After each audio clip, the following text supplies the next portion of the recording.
तो तुम काम की एक बात न कहोगे, व्यर्थ ही इतनी। श्यामा और कुछ कहना चाहती थी कि उसे रोक कर राम निहाल कहने लगा। अभी यहाँ पे राम निहाल जो है, जहाँ वो पहले काम करता था उसका वहाँ पे क्या रिश्ता था, किस प्रकार वो समय बीता था और वहाँ पे उसे कौन कौन मिला था और उसके साथ क्या घटित हुआ था वहाँ पर, वो सारा हालचाल वह श्यामा को बताना चाहता है। मैं तुमको अपना शुभचिंतक, मित्र और रक्षक समझता हूँ। अभी वो श्यामा को देखता है तो उसे कहता है कि तुम मेरी वेल विशर हो, हितैषी, मित्र, लाइक अ फ्रेंड, रक्षक में मुझे संभालने वाली। फिर तुमसे न कहूँगा तो यह भार कब तक ढोता रहूँगा। मतलब अगर मैंने अपने मन की बात तुमसे नहीं कही तो मन में जो विचार उमड़ रहे हैं, वो जो भार है, विचारों का जो भार है, वो मैं कब तक ढोता रहूँगा। मतलब कब तक अपने सिर पर वो विचार लेकर यहाँ वहाँ घूमता रहूँगा। तो मुझे अपनी मन की क्लैरिटी सब कुछ तुम्हें बता देने दो। यह चैत है ना? हाँ ठीक। मतलब ये जो महीना है, हिंदी महीना, चैत का महीना, कार्तिक की पूर्णिमा थी। कार्तिक, ये जो हमारा भी अक्टूबर जो चल रहा है, नवंबर, ये भी कार्तिक का महीना चल रहा है हमारा भी। जो हिंदी में जो मंथ होते हैं ना, उसका ये कार्तिक महीना। तो अभी दिवाली के बाद वाला वो महीना, दिवाली का महीना, वो कार्तिक महीना है। कार्तिक की पूर्णिमा थी। पूर्णिमा मालूम है ना? Full moon. मैं कामकाज से छुट्टी पाकर संध्या की शोभा देखने के लिए दशाश्वमेघ घाट पर जाने के लिए तैयार था। मतलब वो जो गंगा किनारे जो घाट था, वहाँ पर वो उसकी पूरी कार्तिक के महीने में बहुत लोग वहाँ पे दीपदान करते हैं, दिए जलाते हैं, वहाँ पे अच्छी आरती होती है, वो सब देखने जा रहा था काम के बाद कि बृजकिशोर बाबू ने कहा, तुम तो गंगा किनारे टहलने जाते ही हो। मतलब गंगा के किनारे आज मेरे एक संबंधी आ गए हैं। संबंधी मतलब रिश्तेदार। इन्हें भी एक बजरे पर बैठाकर घुमाते आओ। एक बजरे मतलब नाव, संबंधी यानी कि रिश्तेदार, घुमाते आओ, मुझे आज छुट्टी नहीं है। तो वो जो बृजकिशोर है वो राम निहाल से रिक्वेस्ट कर रहा है कि प्लीज़ तुम इन्हें भी, मेरे जो रिश्तेदार हैं उन्हें भी बजरे, वैसे भी तुम गंगा घाट जाते हो तो इन्हें भी अपने साथ ले जाओ और घुमा कर लेकर आ जाओ। सो दशाश्वमेघ घाट जो है वो गंगा पर है। ठीक है, यहाँ पे 3 घाटों की बात की गई है। मैंने स्वीकार कर लिया, मैंने हाँ कह दी। ऑफिस में बैठा रहा। थोड़ी देर में भीतर से एक पुरुष के साथ एक सुंदर स्त्री निकली। मतलब वो जब ऑफिस में बैठा रहा तो वहाँ पे आई, कौन आया? एक पुरुष और एक सुंदर स्त्री। तो ये पुरुष और सुंदर स्त्री कौन है? मोहन बाबू और उसकी पत्नी मनोरमा। मैं समझ गया कि मुझे इन्हीं लोगों के साथ जाना होगा। बृजकिशोर बाबू ने कहा, मान मंदिर घाट पर बजरा ठीक है। मतलब वो उसे कहता है कि मान मंदिर जो एक घाट है और एक ये दूसरा घाट है, उस पर एक जो नाव है वो ठीक है। निहाल आपके साथ जा रहे हैं। अभी वो अपने रिश्तेदारों को बता रहा है कि निहाल मतलब राम निहाल बाबू आपको ले जा रहे हैं घुमाने के लिए। कोई असुविधा न होगी। इस समय मुझे क्षमा कीजिए, आवश्यक काम है। तो बृजकिशोर जो है वो अपने मेहमानों से कह रहा है कि जो गंगा घाट की घुमाने की ड्यूटी है वो राम निहाल ले रहा है, वो आपको आराम से घुमा कर ले आएगा, क्योंकि मैं थोड़ा व्यस्त हूँ, मुझे छुट्टी नहीं मिलेगी, तो आप राम निहाल के साथ घूम कर आ जाइए। तो वो जो 2 लोग हैं वो है मोहन बाबू और मनोरमा। समझ में आया यहाँ तक सबको?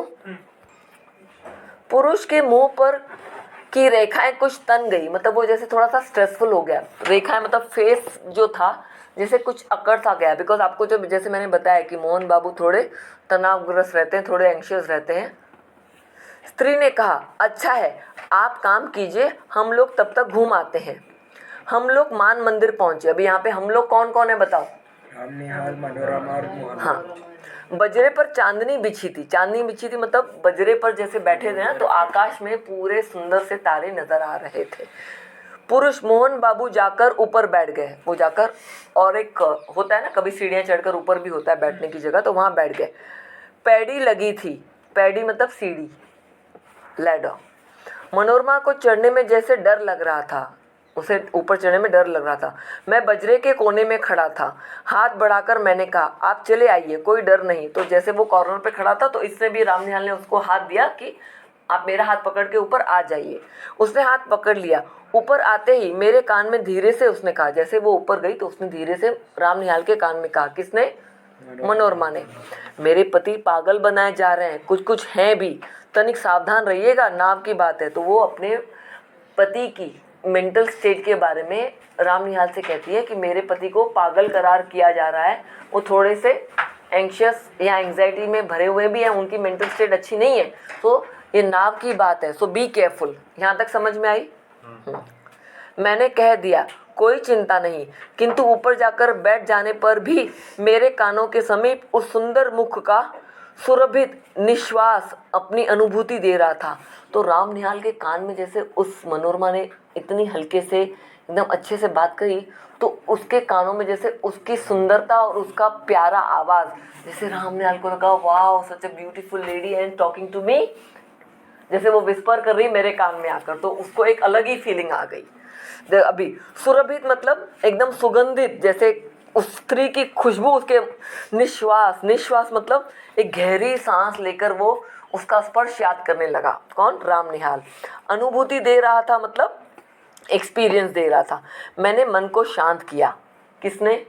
राम निहाल ने। राम निहाल ये सब किसको बता रहा है? नहीं, ये सारी बातें वो श्यामा को बता रहा है। चांदनी निकल आई थी, चांदनी निकल, चांद की रोशनी छा गई थी। घाट पर आकाशदीप जल रहे थे। आकाशदीप पता है, वहां पर एक बड़ा सा क्या बोलते हैं उसको, कंदिल जो है वो भेजते हैं, उस पर लाइट होती है, तो वो जैसे पूरी जगह रोशनी फैलाती है। और गंगा की धारा भी छोटे छोटे दीपक बहते हुए दिखाई दे रहे थे। तो गंगा के किनारे पर दीपक बहते हुए दिखाई देते, तो वहाँ की जो सुंदरता थी वो बहुत ही। कौन सा घाट है ये वाला? मान मंदिर। ठीक है, याद रखना, मान मंदिर है, याद रखना। इधर सेकंड। हाँ, मोहन बाबू की बड़ी बड़ी गोल आंखें और भी फैल गई, उसका और भी वो जैसे परेशान हो गए। उन्होंने कहा मनोरमा देखो इस दीपदान का क्या अर्थ है, तुम समझती हो? अभी ये फिलोसॉफिकल बातें कर रहा है पूरा। कौन? मोहन बाबू। अभी इसकी फिलोसॉफी शुरू हो गई। देखो, गंगा जी की पूजा और क्या, मनोरमा ने कहा। अभी ये इसने उसका अलग अर्थ निकाला है। किसने? फिलोसॉफिकल, मोहन बाबू ने। यही तो मेरा और तुम्हारा मतभेद है। मतलब मतभेद मतलब डिस ओपिनियन, हमारा मत, डिसअग्रीमेंट। जीवन के लघुदीप को अनंत की धारा में बहा देने का यह संकेत है। मतलब हमारा जो जीवन चल रहा है उसे ऐसे ही फ्लो में जीना चाहिए जैसे ये दीपक जल रहे हैं। कितनी सुंदर कल्पना, कहकर मोहन बाबू जैसे अच्छवासित हो उठे, मतलब खुशी से उत्तेजित हो उठे कि ये सारी बातें जैसे उन्होंने की। उनकी शारीरिक चेतना मानसिक अनुभूति से मिलकर उत्तेजित हो उठी, वो एक्साइटेड हो उठे।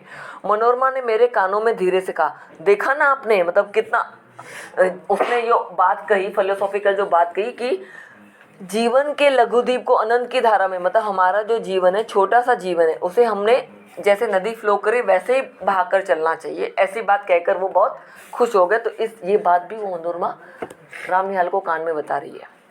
मैं चकित हो रहा था। बजरा पंचगंगा घाट के समीप पहुंच गया था। अभी बजरा जो है मानगंगा से चल के कहाँ पहुंच गया?